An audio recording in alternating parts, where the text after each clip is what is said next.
Last night we began the book of Nehemiah, and the book starts off saying that in the month of Kid-Lev, in such and such a year of the king, and it pointed out a very interesting thing, that how do we count and how do we name the days of the week and the months of the year?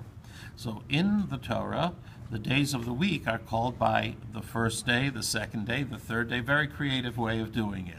And as we just said the Yom, we said Hayom Yom Shishi b'Shabbos. This is the sixth day in the Shabbos.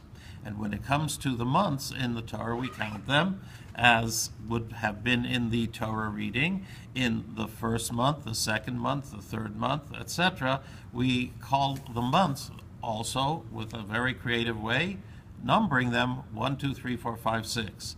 And in that count, Rosh Hashanah comes in the seventh month, which gives us an idea of how our counting is done.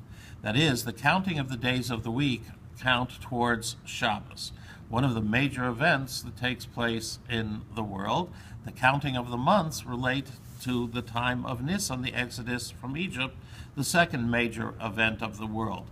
So when we do our counting, we count towards those, and keep in mind those two great events, the creation and the Exodus from Egypt.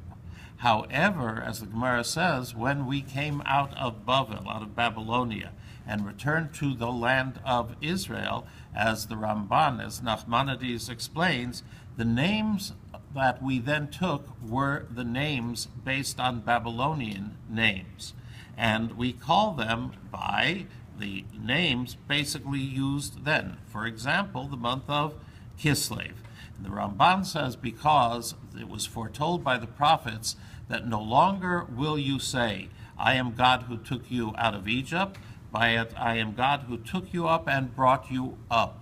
That is, the bringing up is that second Exodus that returned to the land of Israel, and therefore we use Babylonian names to remember the return to the land of Israel, which came out of Babylonia. And those names, even though they may have a source in other places, we see a special relationship with those names. And just one thought of Kid-Lev, not by the spelling, but by the way it is pronounced.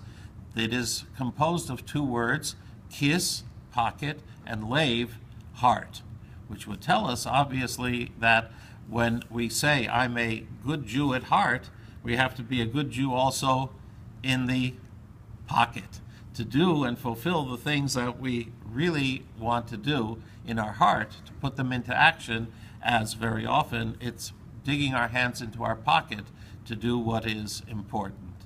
So have a wonderful Chodesh, a good month of Kid-Lev, of heart and pocket being united together in one, with a great celebration of Hanukkah coming up. A good day.